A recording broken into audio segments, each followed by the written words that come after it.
सीधा आपको लेके चलते हैं लखनऊ, जहां सीएम योगी आदित्यनाथ क्या कुछ कह रहे हैं, सुन लेते हैं। सांस्कृतिक कार्यक्रमों के साथ साथ अनेक प्रतियोगिताएं भी इस महापरिषद के द्वारा होती है।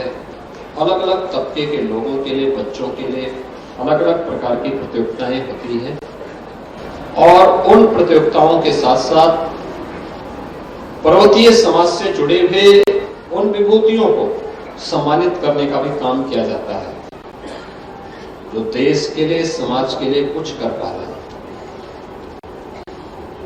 भगत सिंह कोश्यारी जी का इस बार आप लोगों ने यहां पे सम्मान किया। कोश्यारी जी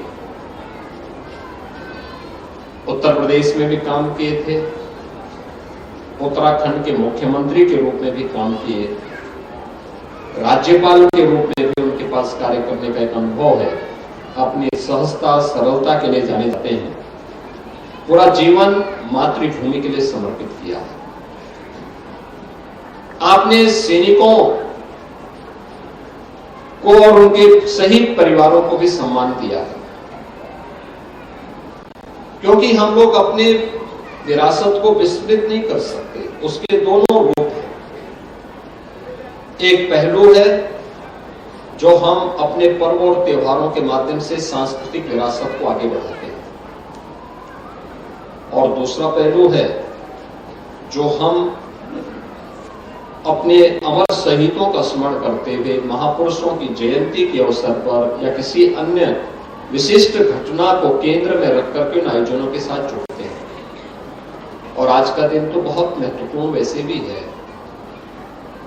आज 22 जनवरी है। 22 जनवरी 2024 को आज ही के दिन 500 वर्षों का इंतजार करते हुए अयोध्या में आदरणीय प्रधानमंत्री जी के कर कमलों से प्रभु श्री रामलला फिर से अपनी जन्मभूमि पर विराजमान हुए।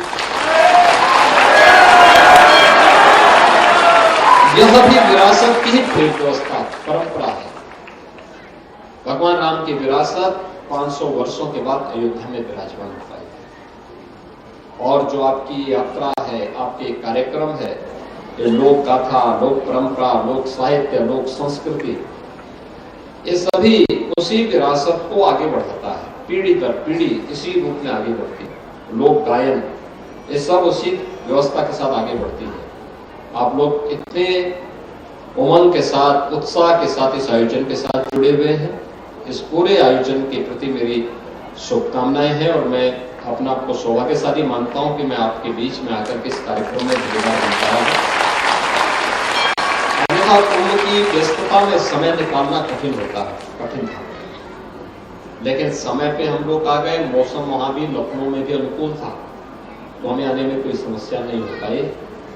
लेकिन मुझे बहुत अच्छा लगा आज आपके बीच में आकर के अनेक कार्यक्रमों को आप यहाँ पे संचालित कर रहे हैं और यहाँ पे अपनी परंपरा को, अपनी संस्कृति को बनाए रखने के लिए, और उसके माध्यम से ध्येय एक ही है और वह है कि भारत को मजबूत करना, भारत की सुरक्षा के लिए अपनी तत्परता को बढ़ाना, एक भारत श्रेष्ठ भारत की परिकल्पना को साकार करना।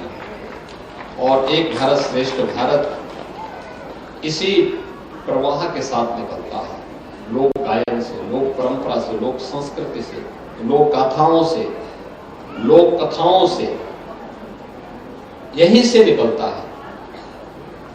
ये सभी भारत के ही रूप हैं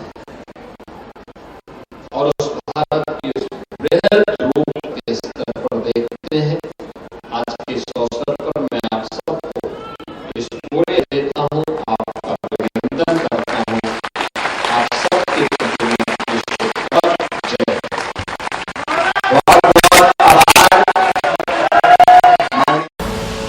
आप देख रहे हैं के न्यूज, खबरों का सार।